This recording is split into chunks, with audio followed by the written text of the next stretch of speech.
le Seigneur m'a conduit dans cette place. On l'a déjà visité, mais on va le revisiter encore. Et on va voir ce que le Seigneur a en réserve pour nous aujourd'hui. Il m'a montré quelque chose dans ce passage que je n'avais pas encore remarqué ou souligné. Notre Dieu est un Dieu vraiment très méthodique.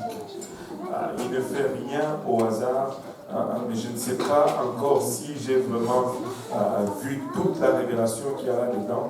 Je ne pense pas, je pense que je suis vraiment à la surface, mais peut-être qu'en le regardant ensemble, Dieu va nous montrer autre chose. Matthieu 16.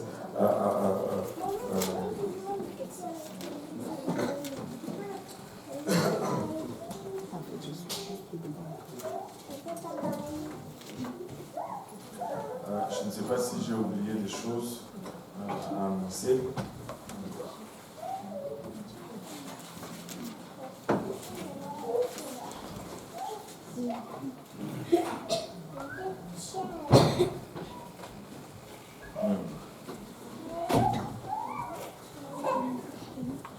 Alléluia. Matthieu 16. Si vous l'avez trouvé, dites Amen. Si vous cherchez encore, dites j'arrive. Tout le monde a trouvé, c'est bon ça. Content de voir la sœur Angela aujourd'hui. Elle dit, mais tu m'exposes comme ça. Oui, je suis content de la voir. Alléluia. Bien, regardez ceci.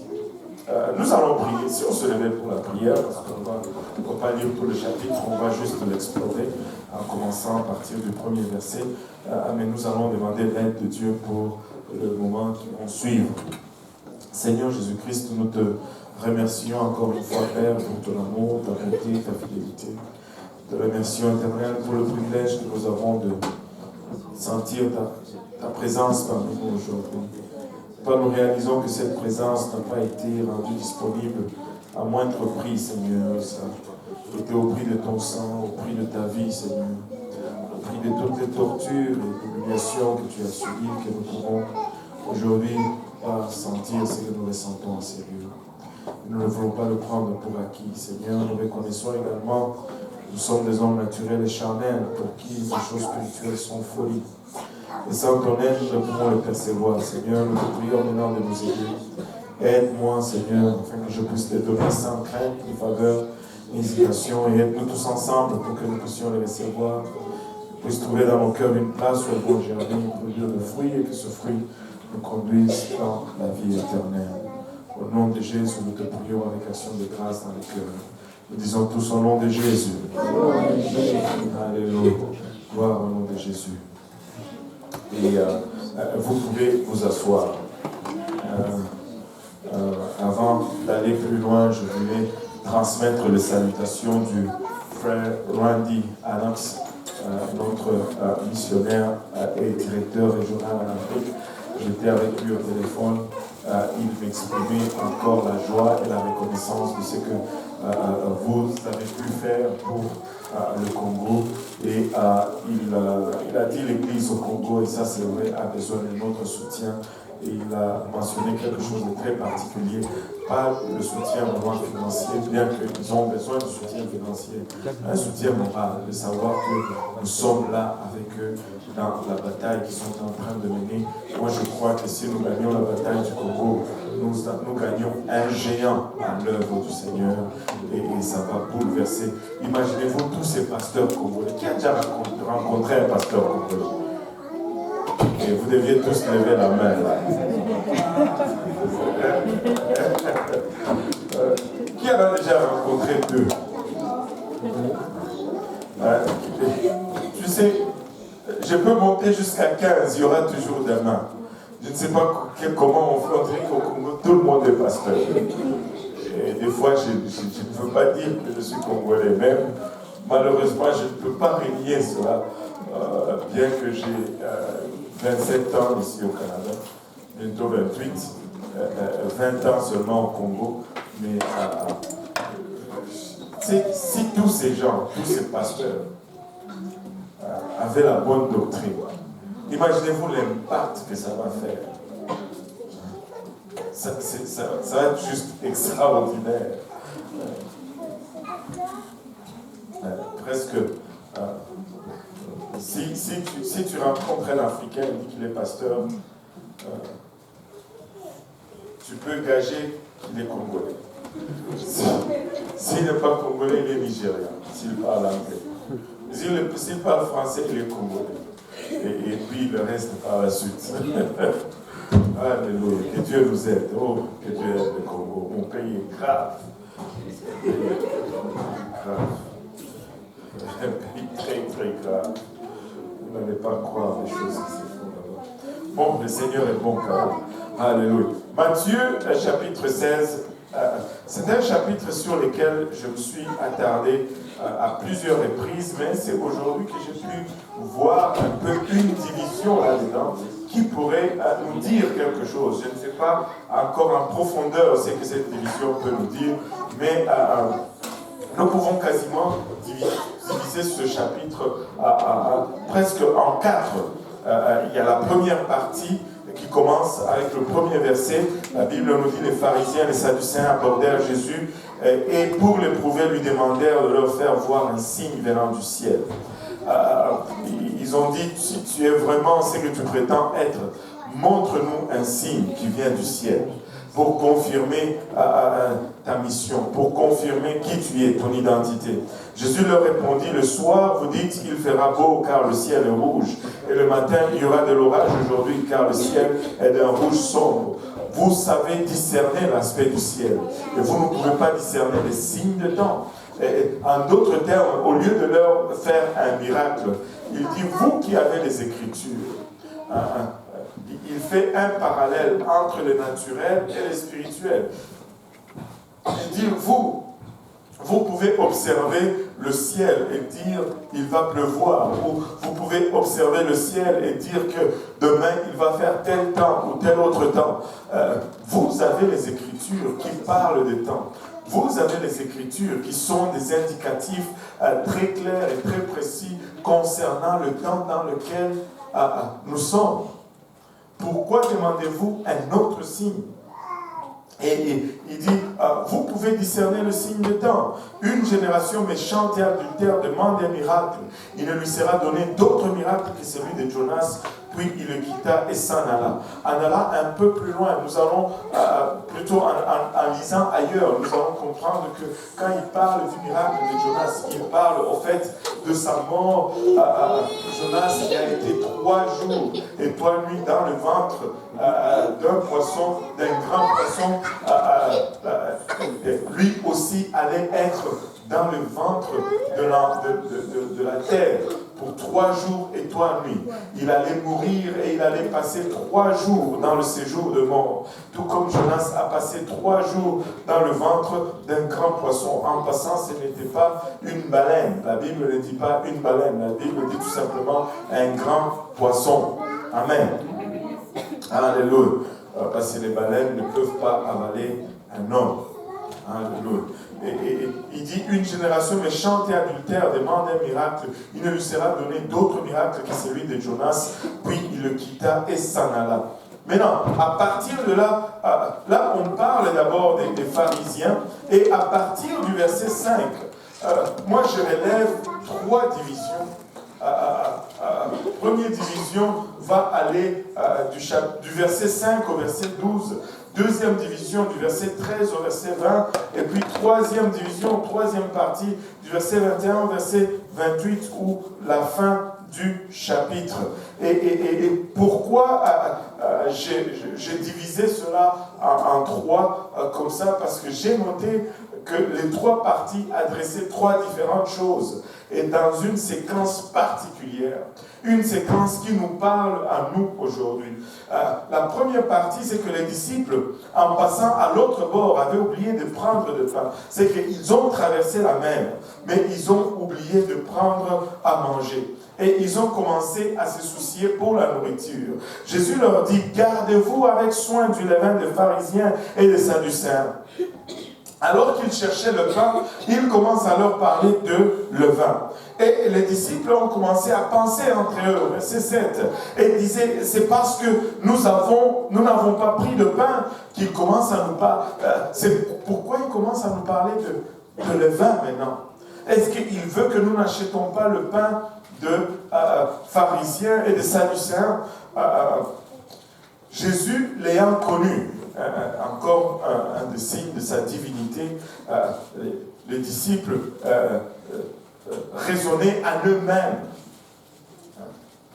C'est-à-dire la pensée était intérieure. Ils n'avaient pas vocalisé cela. Amen. Mais Jésus l'a connu.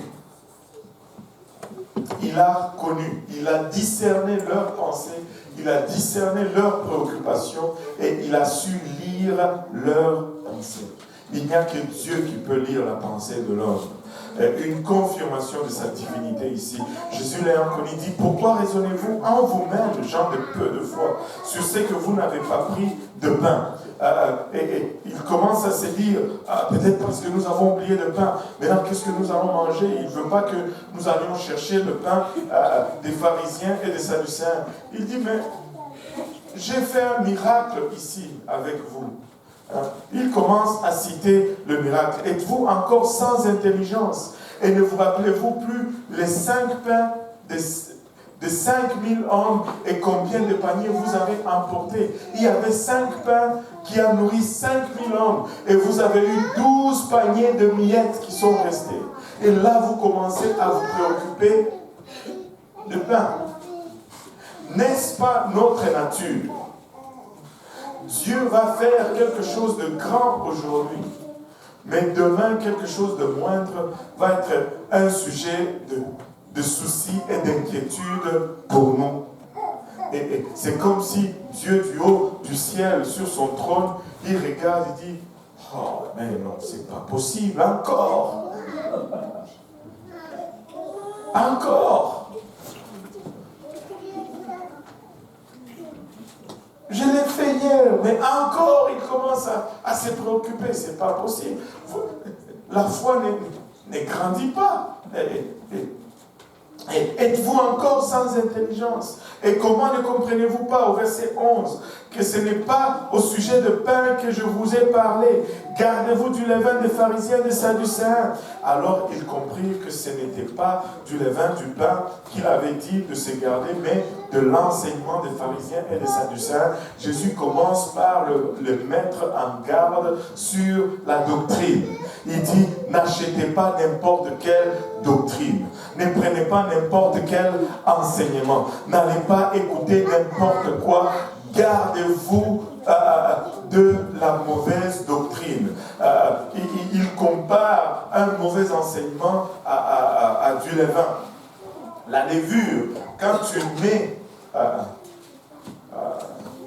la levure dans une pâte, tu peux en mettre juste un peu, mais c'est toute la pâte qui va lever. Juste un peu de levain va faire lever toute la pâte.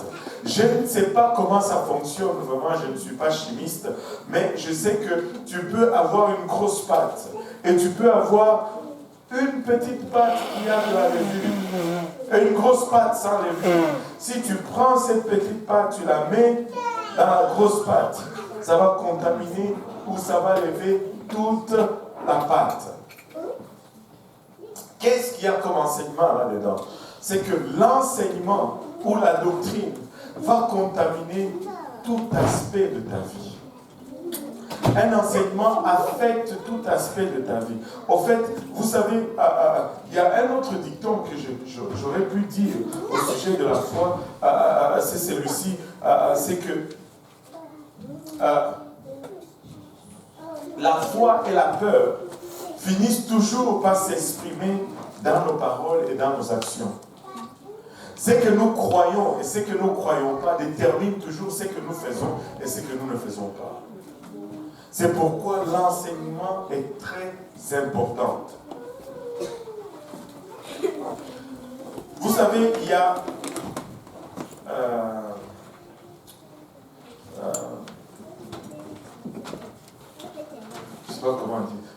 souvent, oh, tu peux prendre un livre qui n'est pas bon.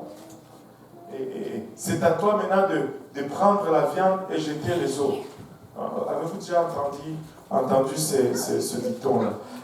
Tu peux, quand on te sert un enseignement, prends la viande, jette les os. Moi, je veux juste un enseignement, pas d'os.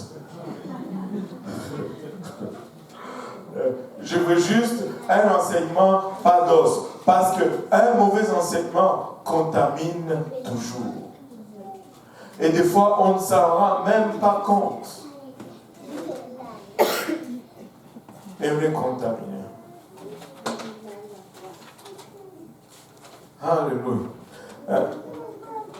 Je préfère avoir un morceau de viande pas d'os que d'être appelé à jeter l'os après. Amen. Il y avait une question?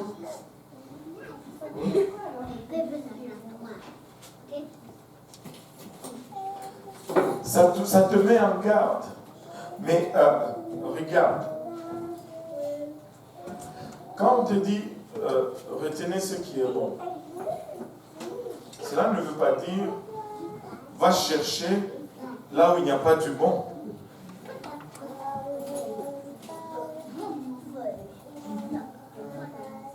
Au départ, si tu évites déjà là où il n'y a pas de bon, tu n'as pas.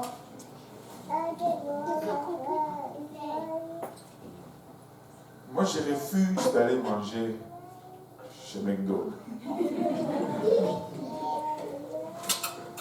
Je refuse d'aller manger ailleurs. Je veux manger santé, je veux manger la bonne nourriture. Amen. Alléluia. Maintenant,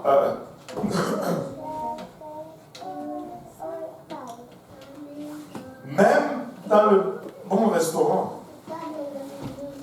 des fois, on te sert certaines choses qui ne sont pas bonnes. Mais cela ne veut pas dire va dans le mauvais restaurant. Amen. Je ne vais pas dans le mauvais restaurant. Alléluia. Nous devons prendre garde à la doctrine. Et le Seigneur a commencé par mettre les disciples en garde concernant la doctrine. Il dit, faites attention au levain des Sadducéens et des pharisiens. Alors ils comprirent que ce n'était pas du levain, du pain qu'il avait dit de se garder, mais de l'enseignement des pharisiens et des Sadducéens. Alléluia. Et après les avoir mis en garde comme ça sur l'enseignement, et au verset 13, on entre dans une autre phase. Et c'est dans le même chapitre. D'abord, il met en garde sur la doctrine, et puis après, au verset 13, il nous dit, Jésus étant arrivé dans le territoire de Césarée de Philippe, demande à ses disciples, qui dit-on que je suis, moi le Fils de l'homme? Après avoir donné la mise en garde sur la doctrine, il leur demande maintenant, bon, qu'est-ce qu'ils disent que je suis, moi, le Fils de l'homme? Waouh! Quelle question! Et ils ont commencé à répondre. Ils répondirent, les uns disent que tu es Jean-Baptiste, les autres Élie, les autres Jérémie, ou l'un des prophètes. N'est-ce pas spécial que jusqu'à aujourd'hui, il y a tellement d'opinions sur le Seigneur Jésus-Christ en ce qui concerne qui il est. Jusqu'aujourd'hui, on argumente encore qui est Jésus. N'est-ce pas merveilleux de savoir que nous savons qui il est? Il y a des gens qui se battent encore en ce qui concerne son identité. Nous savons exactement qui il est. Nous avons la certitude de son identité. Il n'y a pas une telle quête sur tous les autres. Mahomet, tout le monde sait que Mahomet, c'est Mahomet. Il n'y a pas de doute là-dessus. Bouddha, tout le monde sait que Bouddha, c'est Bouddha.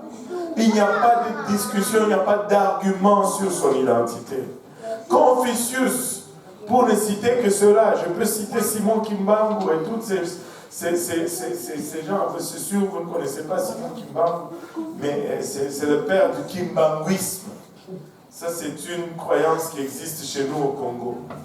Il dit que c'est lui le Jésus de noir, en fait. C'est lui Jésus qui est venu comme en noir.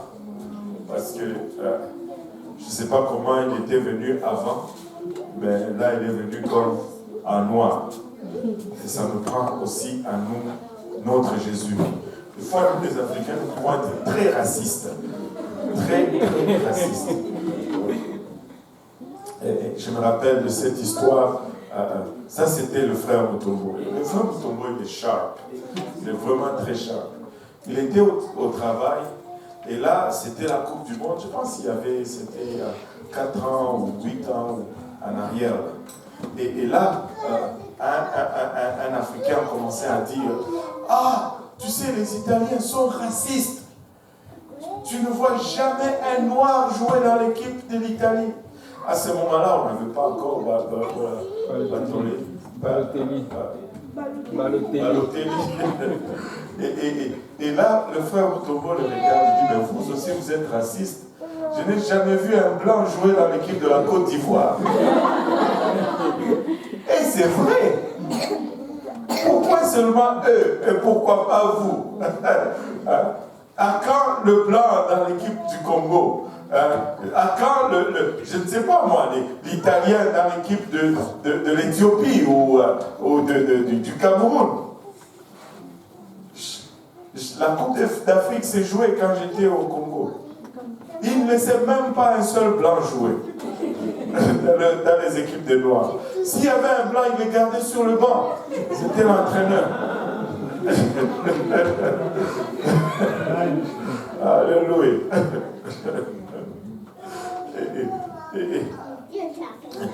Il y a tellement de questions sur l'identité de Jésus-Christ. Et ça n'a pas commencé aujourd'hui. Les uns disent que tu es Jean-Baptiste, les autres Élie, les autres Jérémie ou l'un des prophètes. Et un de nos anciens nous a donné une révélation dans ce passage. Et la révélation est ceci. Il y a toujours cette première connaissance de qui est Jésus-Christ. Et cette première connaissance va venir d'une source tierce. De ce que tes parents t'ont dit qu'il était. Tes parents t'ont parlé de Dieu. Ils t'ont enseigné qui est ce Jésus. Et tu vas avoir une connaissance par rapport à cela. De ce que tu as appris à l'école du dimanche. Ton enseignant de l'école du dimanche t'a enseigné qui était le Seigneur. Et tu as une connaissance par rapport à cela. De ce que tu as appris, peut-être même à l'école, par le témoignage de quelqu'un. Il y a toujours ce que tu vas apprendre au sujet du Seigneur Jésus-Christ par rapport à ce qu'on va te dire. On va te dire, c'est un Dieu qui guérit. Tu vas peut-être l'accepter. On va te dire que c'est un Dieu qui sauve. Et tu vas peut-être l'accepter. On va te dire que c'est un Dieu qui te protège. Mais c'est toujours une connaissance que tu tiens de quelqu'un d'autre. Tu n'es pas la première source de connaissance. C'est une connaissance que tu n'as pas expérimenté, mais que tu as acquis par peut-être l'expérience de quelqu'un d'autre ou la connaissance de quelqu'un d'autre. Et ça, c'est toujours notre premier niveau de la connaissance de qui est Dieu. C'est qu'on nous a dit qu'il était. Et on nous a dit qu'il était beaucoup de choses. Certains sont vrais, certains peut-être pas, mais c'est le premier niveau de connaissance. Et là, au verset 15, le Seigneur pose une autre question. Et vous, leur dit-il, qui dites-vous que je suis? Ça, c'est le deuxième niveau de connaissance du Seigneur. Tu dois arriver à une place où tu pars de l'endroit où on t'a dit qui il était et où tu commences à chercher à les connaître par toi-même. Où tu commences à prier et à développer une expérience personnelle avec le Seigneur. Ou si tu es malade, tu pries qu'il te guérisse afin que tu connaisses comment il est un guérisseur. Ou lorsque tu es en manque, tu t'appuies complètement sur lui pour que tu puisses savoir qu'il est un pourvoyeur. pourvoyeur. Tu commences à développer une connaissance personnelle. Et si tu vas survivre, si tu vas marcher avec Dieu, il faut que tu développes une connaissance personnelle de qui est Dieu. Tu dois le connaître pour toi-même. Tu ne peux pas te suffire de ce que ton père t'a dit. Tu ne peux pas te suffire de ce que ton enseignant de l'école du dimanche t'a dit. Tu ne peux pas te suffire de ce que ton pasteur t'a dit. Il faut que tu prennes ta Bible et que tu commences à la découvrir toi-même jour après jour et jour après jour. Il faut que tu entres dans ta chambre où tu pries, tu cherches sa face et tu commences à les connaître par toi-même, par ton propre expérience, jour après jour. Tu dois connaître le Seigneur Jésus-Christ. Et il est à la portée de tout le monde. De tout le monde. Tu peux le connaître aujourd'hui. Tu peux t'approcher de lui avec assurance. Avec assurance. Tu dois le connaître par toi-même.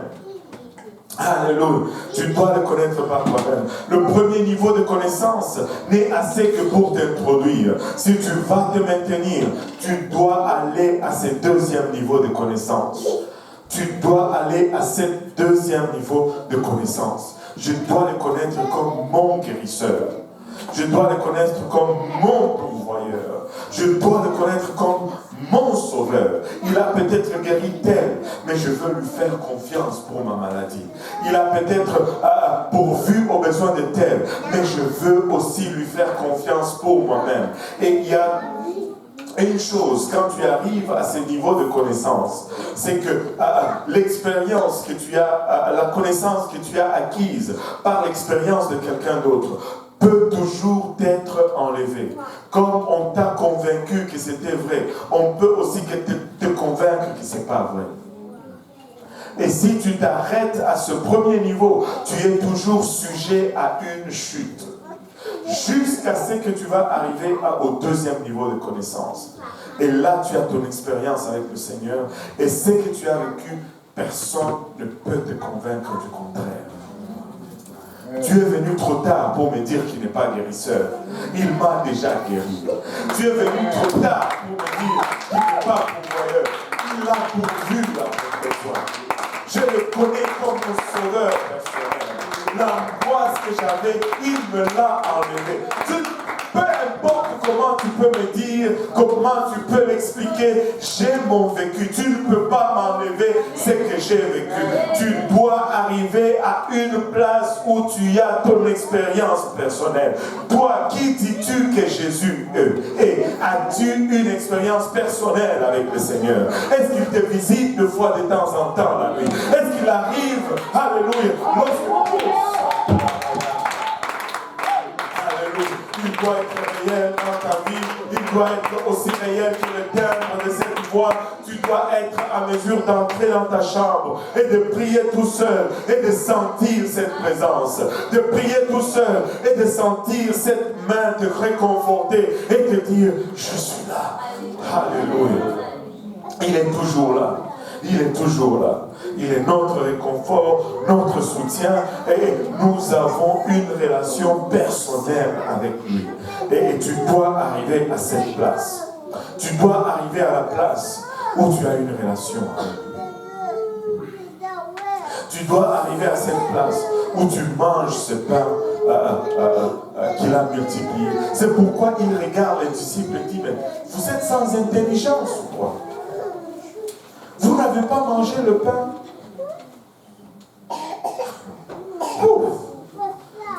Et ce deuxième niveau de connaissance, c'est là où très souvent, nous, comme pentecôtistes, nous nous arrêtons. Je le connais, il m'a guéri. Je le connais, il m'a sauvé. Il m'a sauvé, il m'a sauvé. Il m'a sauvé, il m'a sauvé, il m'a sauvé. Et nous le connaissons à ce deuxième niveau. Vous ne connaissez pas cette chanson? Non. Alléluia. Bon, le frère Achille ne connaît pas cette chanson. La sœur Agnès va te l'enseigner. Alléluia. Maintenant, c'est bon ce deuxième niveau de connaissance, mais la plupart des gens s'arrêtent là. Mais il ne faut pas s'arrêter là. Il ne faut pas s'arrêter là. Il y a un troisième niveau de connaissance. Et là, Jésus reprend la parole. Bon, quand il dit, et vous leur dit-il, qui dites-vous que je suis? Simon répondit, tu es le Christ, le Fils du Dieu vivant. Vous savez, quand il dit que tu es le Christ, il est en train de dire, tu es le Messie. Tu es l'incarnation du Dieu vivant. Tu es la manifestation, tu es l'image du Dieu invisible. Et là, Jésus reprenant la parole, lui dit, tu es heureux, Simon, fils de Jonas. Car ce ne sont pas la chair et le sang qui t'ont révélé cela, mais c'est mon Père qui est dans les cieux. Waouh! Alléluia! Vous savez, arriver à la révélation de qui est Dieu, il va se montrer. Mais comment est-ce qu'on y arrive?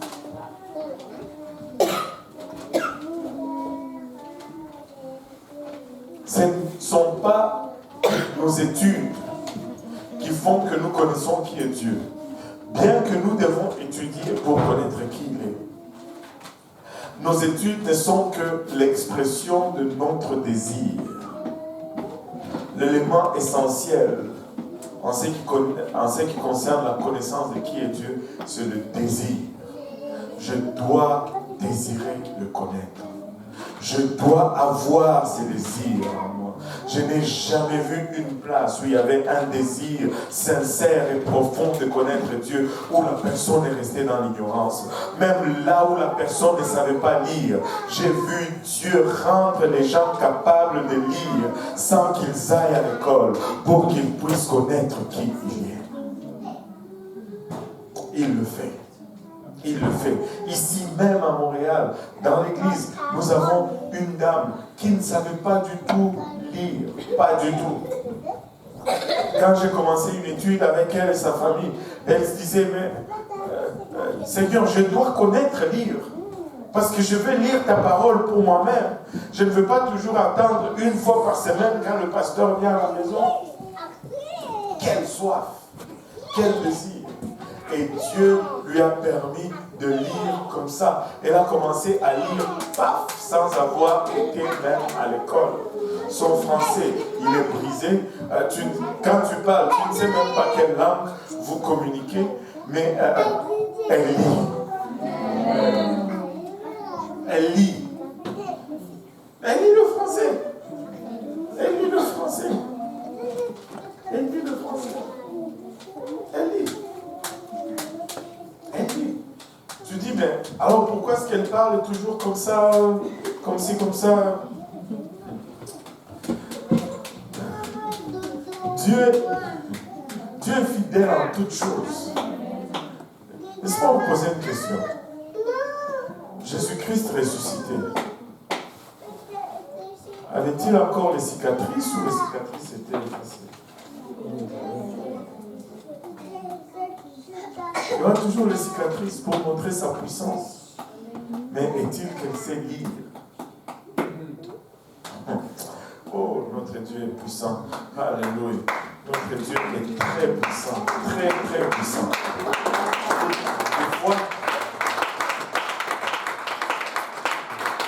Des fois, nous voulons que Dieu efface tous nos handicaps. C'est là même, Paul nous dit, alors que je suis faible, il est fort. C'est dans ses faiblesses que nous voyons sa force.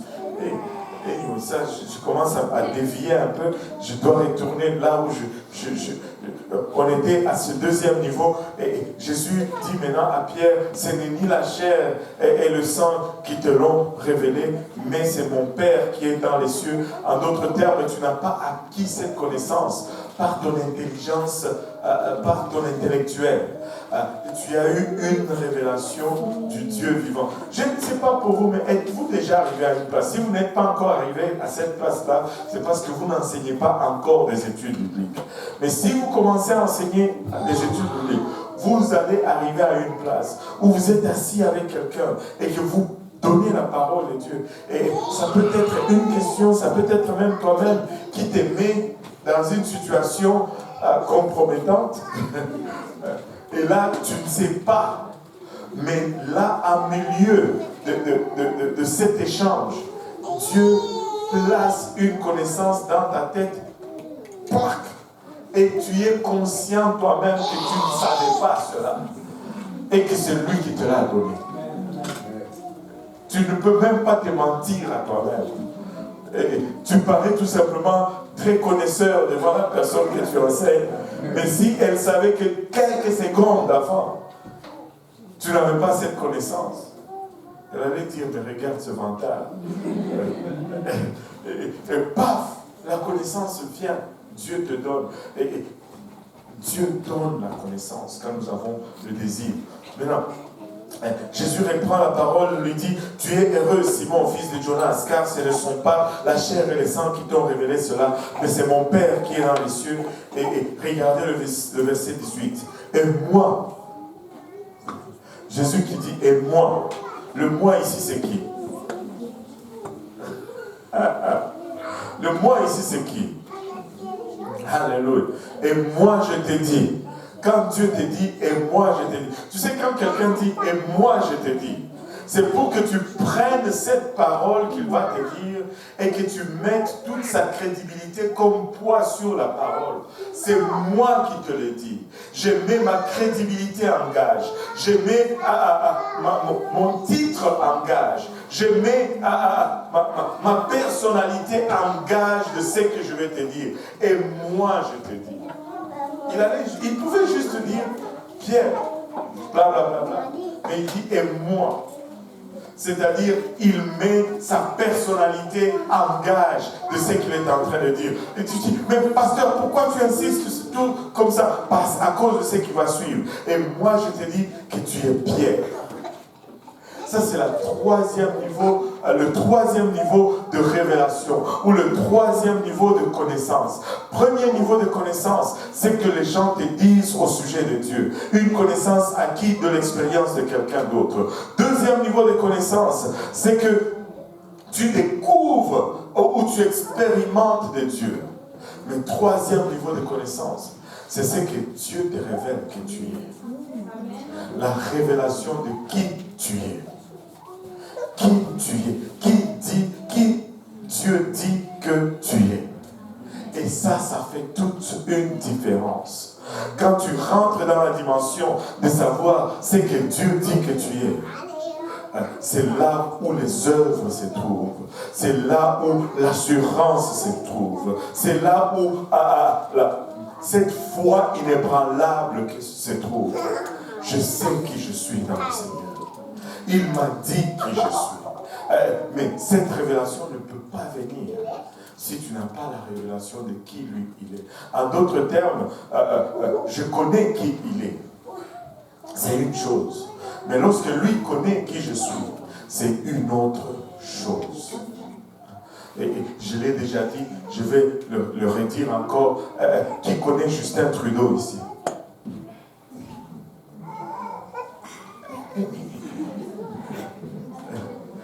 Oui, je sais. Qui connaît Justin Trudeau ici? C'est qui Justin Trudeau? Vous êtes sûr? Ça fait mal.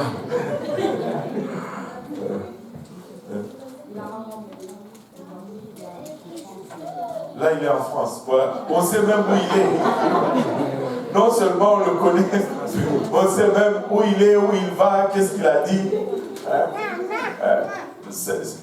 Justin Trudeau. Mais le fait de le connaître, est-ce que ça change quelque chose dans ta vie?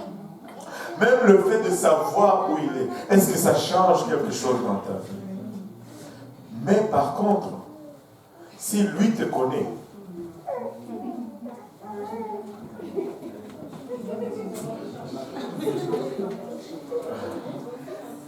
si lui te connaît, il y a de bonnes chances que ça change quelque chose dans ta vie. Si lui te connaissait, peut-être que tu ne serais même pas là assis avec nous dans cette salle.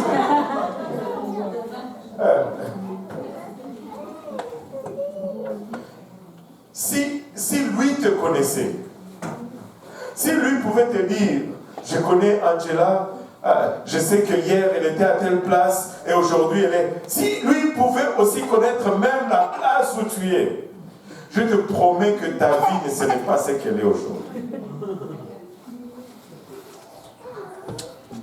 C'est une chose que de connaître Dieu. Mais si lui nous connaît, et qu'il connaisse même là où nous sommes,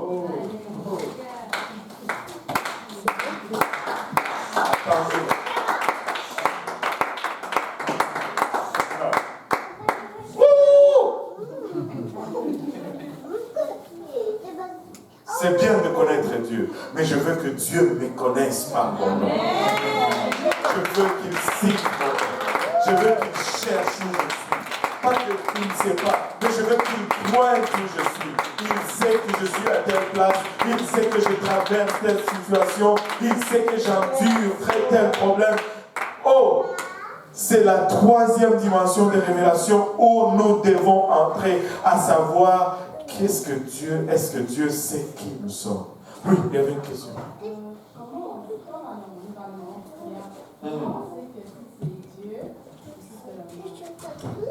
Comment on sait si c'est Dieu ou si c'est le mal? Bon. Qu'est-ce que j'allais dire? Là. Bon.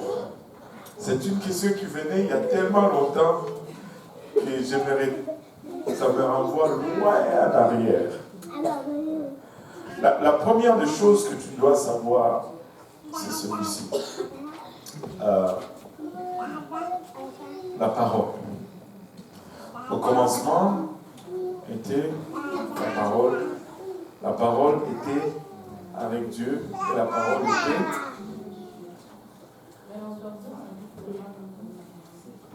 Ça n'a pas d'importance. Même si le mal connaît la parole, mais le mal ne va jamais faire comme la parole.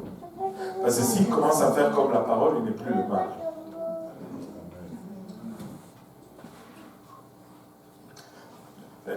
La parole, c'est la première chose, la chose la plus sûre et la plus sécure à laquelle tu vas te référer pour savoir si oui ou non je suis dans le bon, ou si oui ou non c'est que je suis en train de vivre ou de voir est de Dieu. Parce qu'elle est inébranlable, elle ne change pas. Maintenant, plus tu lis la parole, plus tu vas avoir l'intuition de la voix de Dieu. Parce que même si tu ne la mémorises pas, mais elle résonne dans ton intérieur. Et lorsque tu vas voir ce qui est faux, il va y avoir quelque chose qui va te dire, il y a quelque chose qui ne va pas ici. C'est le même principe qu'on utilise pour former les banquiers. C'est ceux qui travaillent à la banque. On ne leur montre jamais les faux billets. On leur apprend toujours les bons billets. Les bons billets, il est comme ça. Tu vas voir ceci sur le bon billet, tu vas voir ceci sur le bon billet, tu vas voir ceci. Et c'est tout. On ne discute jamais de mauvais billets, de faux billets. On discute toujours de vrais billets. Parce que quand le faux va venir, c'est la connaissance du vrai qui va faire ressortir le faux. Et c'est la connaissance de la parole ou du véritable qui va faire ressortir le mal. Donc, il faut lire sa parole. Il faut lire la parole tous les jours.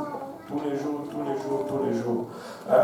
Ça, c'est ce qui est vraiment...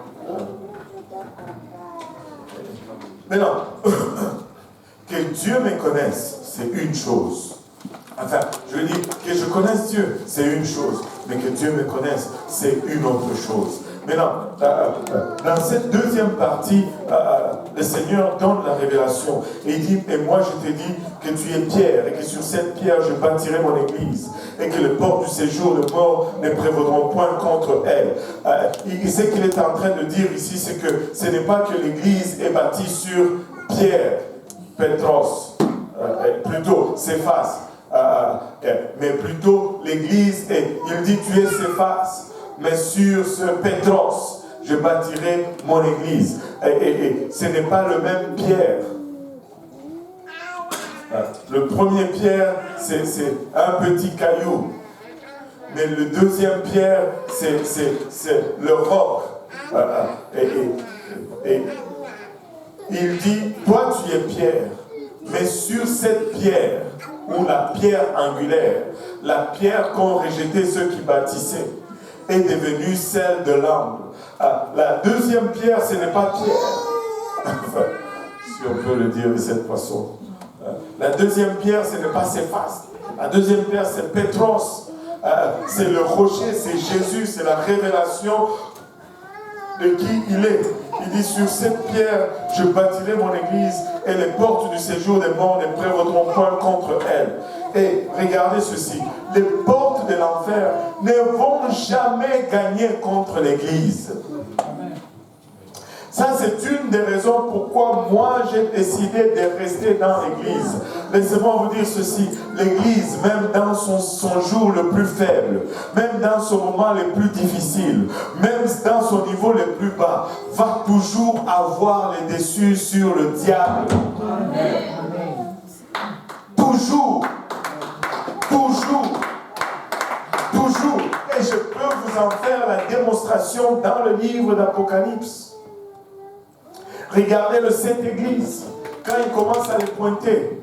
Oh, l'église de Smyrne, vous avez ci. Toutes avaient un défaut. Amen. Toutes les églises avaient un défaut. Ils avaient tous un problème. Mais qu'est-ce que la Bible nous dit? Il était là au milieu de ces églises. Il ne pouvait être trouvé nulle part ailleurs qu'au milieu de ces églises. Et quand Christ est là, on est plus que vainqueur. On est plus que vainqueur. L'église sera toujours plus forte. L'église sera toujours plus forte. L'église va toujours vaincre. Tu ne peux pas te battre contre l'église. Même si elle est imparfaite, anyway, elle sera toujours imparfaite. La résurrection de Jésus-Christ, plutôt la mort de Jésus-Christ, la fête qui symbolise Jésus, c'est la fête de Pâques, la fête de pain sans levain, le jour de la Pentecôte. C'est la fête avec le pain avec, oui, le pain levé, avec la levure. Pourquoi? Parce que Pâques est l'image de Christ, mais Pentecôte est notre image. Et nous avons encore des défauts. Nous sommes tous un travail en cours. Amen. Nous sommes toujours un travail en cours. La sœur de qui? Elle va te froisser un jour. Même si elle est gentille comment? Mais avec toutes les meilleures intentions. La sœur José, même si elle ne parle pas à peine, un jour elle va te froisser. Mais si tu quittes l'église à cause de cela, c'est toi qui es perdant. Amen. Moi, je reste dans l'église. Je m'attache au mur. Vous n'avez pas me décoller.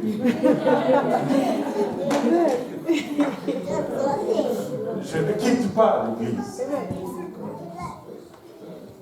Je ne suis pas du mobilier. Moi, je suis l'immobilier. Alléluia. Je ne peux pas être une chaise dans l'église. Alléluia. Je vais être le mur, le plafond, les choses. Alléluia. Il dit, regardez ceci. Une autre petite révélation. On va essayer d'arrêter là aujourd'hui. Le verset 19, il dit, je te donnerai le clé du royaume des cieux. Ce que tu liras sur la terre sera lié dans les cieux.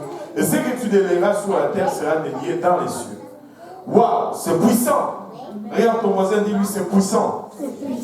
Et par ces versets, nous nous approprions de ces versets. Ce qui n'est pas mauvais. Et nous commençons à lier des choses. Je lis les ténèbres, je lis les liens. On lit tout.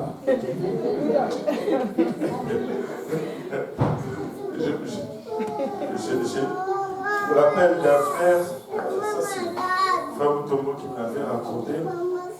C'est les veillées de prière en Afrique qui sont intenses. Mais le problème est que les coupures de courant aussi en Afrique sont intenses. Là, ils étaient dans la veillée et le frère s'est endormi. Alors, c'était son tour de diriger la prière. Là, on les secoue, on dit frère, c'est notre tour. Mais quand il était réveillé, le courant était là. Mais quand il s'est endormi, il y a eu coupure de courant. Et là, on le réveille, il se réveille en sursaut, il ne voit rien. Le courant est parti. Et frère, c'est à toi de... je lis les ténèbres. C'est juste le courant qui est parti.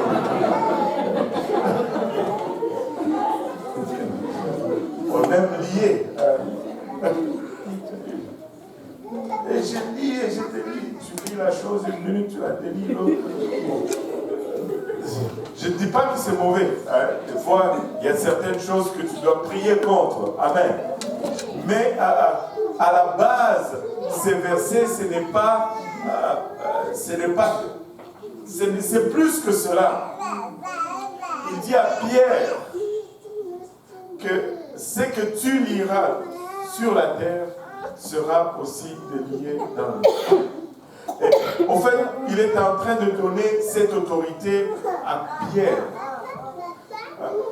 Pas juste comme une personne, mais Pierre comme étant celui qui avait la clé du ciel. En d'autres termes, Jésus lui dit, si tu ouvres, tu te lis ici sur terre, moi aussi je te lis là en haut. Qu'est-ce que Pierre a fait? Il a exercé cela le jour de la Pentecôte. Repentez-vous. Qu'est-ce que tu es en train de faire, Pierre? Je suis en train de délier. Et que chacun de vous soit baptisé. C'est lui qui a ouvert la porte du ciel. Et ce qu'il a déclaré sur terre, c'est ce qui a été effectif aussi dans le ciel. C'est pourquoi nous appliquons encore cela aujourd'hui. Mais tu dis, mais le pouvoir de lier, oui, l'Église a le pouvoir de lier. Et si tu viens aujourd'hui à l'Église, tu vis dans la fornication, et tu dis, je voudrais me baptiser, l'Église a le pouvoir de dire, non, on ne va pas te baptiser, il faut que tu sors d'abord de la fornication. Parce qu'on ne baptise pas quelqu'un qui n'est pas repentant. Amen. Quelqu'un qui vit visiblement. Est-ce qu'on peut tromper? Oui, on peut tromper l'Église, mais l'Église ne fait pas de police. On ne vous suit pas partout pour voir ce que vous faites 24 heures sur 24. Et lorsque nous sommes en connaissance de quelque chose, d'un état de péché, nous allons te dire, va d'abord te repentir. Arrête d'abord de vivre avec cette personne et puis on va le faire. Amen. Amen. Alléluia. Et l'Église a le pouvoir de lier. La repentance, c'est toujours la responsabilité de l'homme. Le baptême d'eau, c'est la responsabilité de l'Église. C'est un pouvoir accordé à l'Église. Et quand tu viens devant l'Église, l'Église exerce ce pouvoir.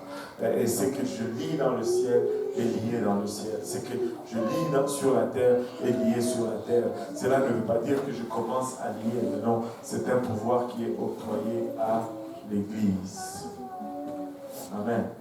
Je ne dis pas que c'est mauvais de prier et de lier les esprits. Il faut lier les esprits. Mais il y a plus dans ces versets que juste lier les esprits. Et vraiment, les esprits, on peut les lier. Et ils restent liés. Oui. Oh.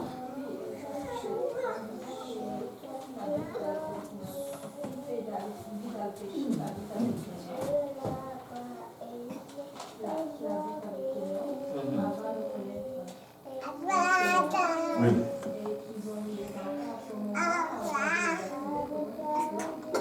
Non, il ne faut pas qu'il quitte l'homme, il faut qu'il régularisent leur situation. C'est-à-dire qu'il faut qu'ils se marient en bonne et due forme. C'est-à-dire qu'il faut qu'ils viennent devant Dieu et qu'ils régularisent leur situation. Pourquoi vivre avec quelqu'un sans être marié si vous avez déjà des enfants et que vous devez vivre ensemble? On va leur enseigner, on ne va pas leur dire non, quittez l'église. Non, non, on va dire vous devez vous marier. Amen. Alors, on va même le marier le lendemain même s'ils veulent. Hein? Voilà. Moi, si j'étais cette femme, je quitterais cet homme.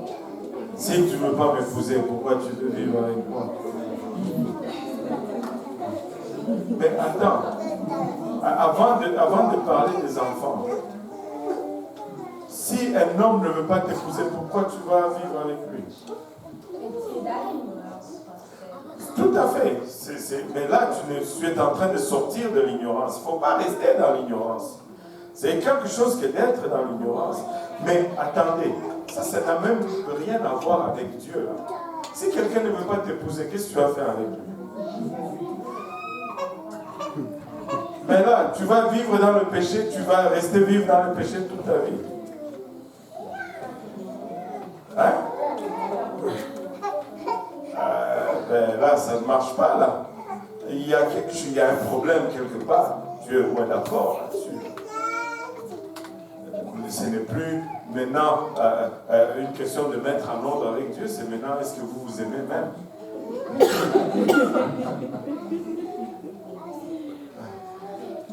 Oui.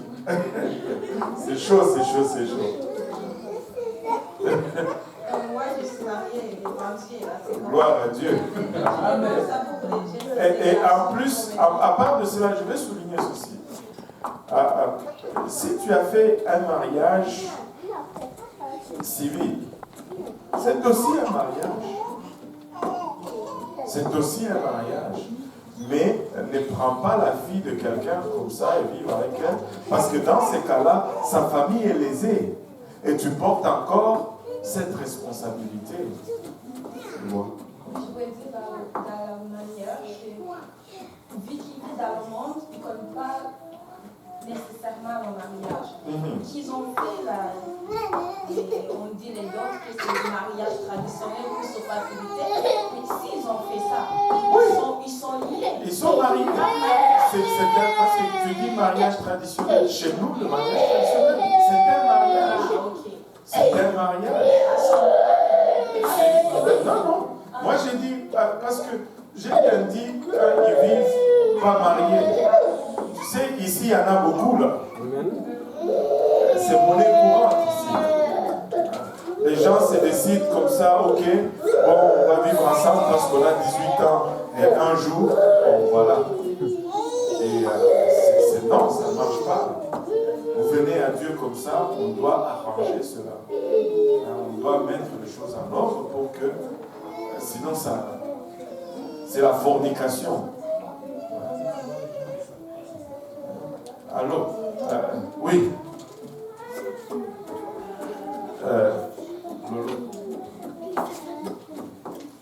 Vous venez de dire que quand on fait le mariage traditionnel, c'est considéré comme un mariage. Ah oui, c'est un mariage. Ok, donc à partir de là, vous êtes marié et femme? Oui. Et après, quand on vient ici pour faire le mariage dans l'hôtel, c'est comme... On demande juste la bénédiction de Dieu. Regarde, tes parents, c'est Dieu qui t'a donné ses parents.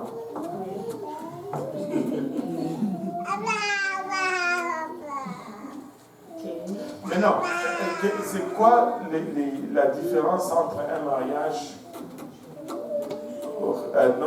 à l'état, civil et un mariage traditionnel? Quand tu vas devant l'État, pourquoi cela serait plus un mariage que quand tu vas devant tes parents? Parce qu'à la base, le mariage, c'était encore entre deux familles. Maintenant, parce que nous connaissons Dieu, nous demandons la bénédiction de Dieu. Ce qu'on fait à l'église, c'est qu'on scelle cela devant Dieu. Parce que, bon, déjà, on veut mettre priorité Dieu en premier. Là. Maintenant, il y a des gens qui ne connaissaient pas Dieu, ils l'ont connu après qu'ils se soient mariés. Ce n'est pas que leur mariage traditionnel n'est pas mariage, c'est aussi mariage.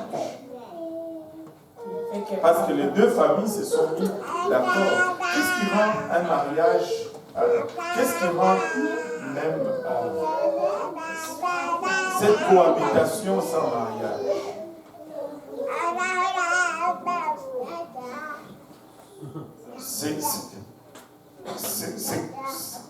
C'est quoi l'anguille sous roche ou le problème là-dedans?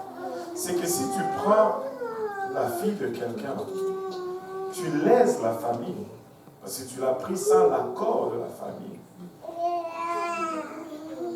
Mais si tu as la bénédiction de la famille, c'est-à-dire il y a eu entente, il y a eu mariage. Tu sais quand, je ne voudrais pas aller là-bas, mais je vais y aller quand même, quand Jacob est allé prendre Rachel, ils ne sont pas allés à l'église là. C'était quoi ce mariage-là?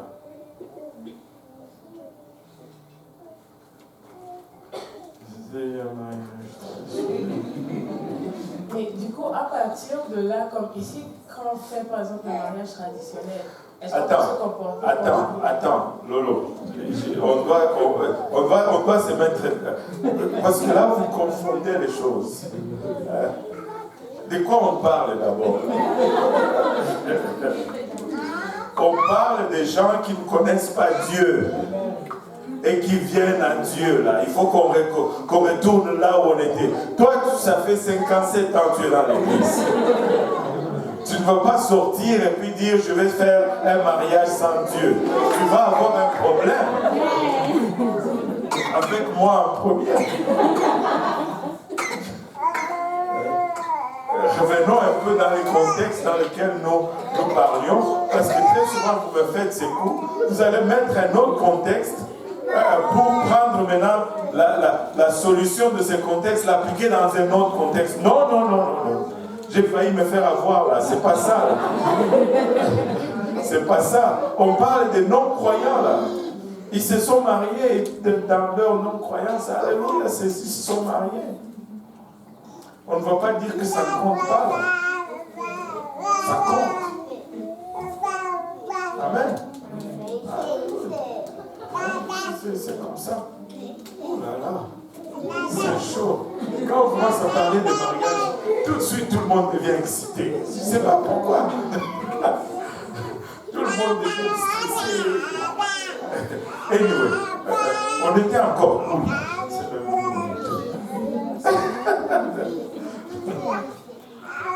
Et maintenant,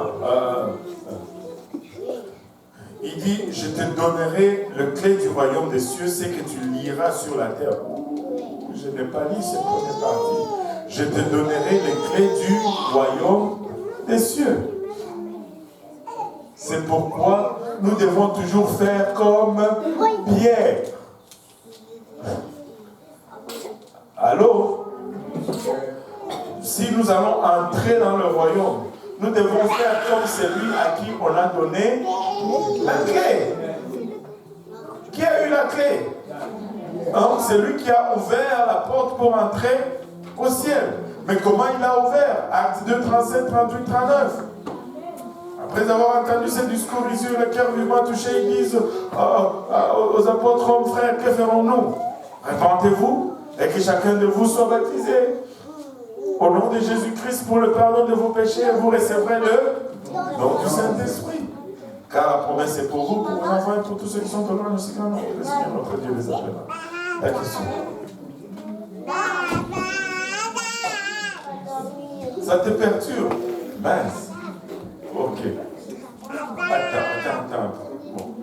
Comment ça la perturbation? J'ai souvent lu comme divers commentaires là-dessus pour essayer de comprendre un peu qu'est-ce que ça voulait dire épidémie. Et je voulais juste savoir, quelque chose que j'avais lu, ça disait que il est en train de dire tout ce que tu liras sur la terre sera déjà lié dans les cieux. Je ne sais pas si tu as déjà entendu ça, mais en tout cas, c'est comme, je voulais juste comprendre qu'est-ce que ça veut dire finalement que je lis quelque chose sur la terre et puis c'est aussi lié dans les cieux. C'est la source d'autorité sur le ciel. Ça, c'est la première façon de... C'est tout ce que nous faisons ici. Si ce n'est pas marqué là-haut, ça ne sert à rien. Donc, tout ce que tu fais ici, le ciel approuve, si je peux le dire d'une autre façon. Et quand le ciel met son cachet, bon, tu as passé. Et quand Pierre dit « Repentez-vous et que chacun de vous soit baptisé au nom de Jésus-Christ pour le pardon de vos péchés et vous recevrez le don du Saint-Esprit », le ciel met un sceau là-dessus. Il dit « Boum !» C'est comme ça qu'il faut entrer au ciel. Voilà, la façon la plus simple et tout celui qui passe par cela, le ciel le marque, l'approuve. Et si tu ne passes pas par là, tu es lié.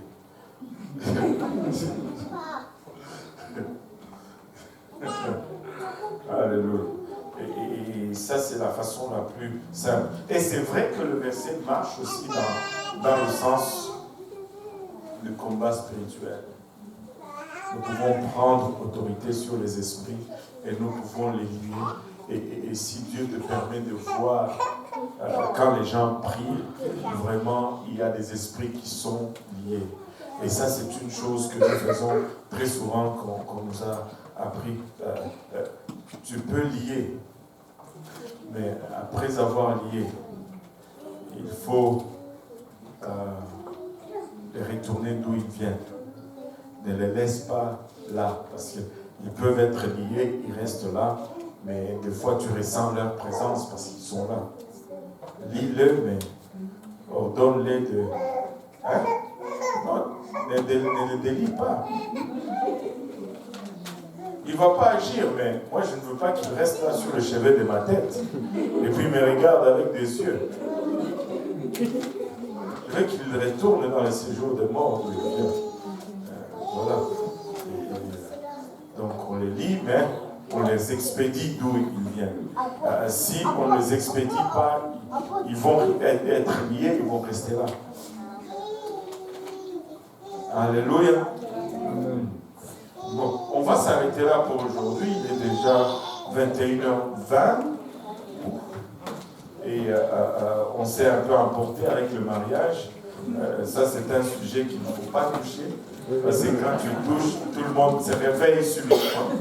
Même ceux qui étaient endormis. Mariage.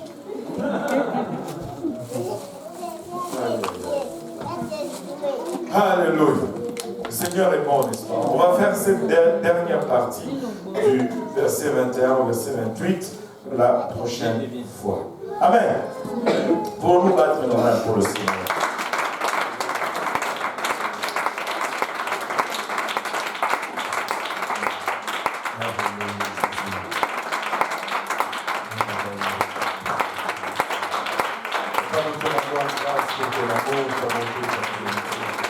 Je remercie encore une fois, Papa, de ne pas passer dans ta présence, Père, notre prière, c'est que tu rentres quand même, et que tu nous rencontres chacun tous, Papa, ici, au lieu de nos besoins, Seigneur. Sonde nos cœurs et nos reins, Seigneur, et accompagne-nous sur le chemin de retour, Papa. Et le peu que nous avons pu, Papa, partager aujourd'hui, nous prions que tu le préserves dans nos cœurs. Ne permets pas à l'ennemi de venir et de le voler, Seigneur Jésus-Christ. Papa, permet que ça puisse produire le fruit et que ce fruit nous conduise jusque dans la vie éternelle. Garde-nous, nous te prions encore une fois, Père, pour le restant de la soirée, le restant de la semaine, jusqu'à ce que nous nous rencontrons prochainement. Père, c'est avec action de grâce dans nos cœurs que nous te prions, Papa. Permets-nous de porter la lumière que nous avons acquise ici dans nos demeures respectives. Au nom de Jésus, nous te prions. Nous disons tous au nom de Jésus. Alléluia. Battons nos mains encore une fois.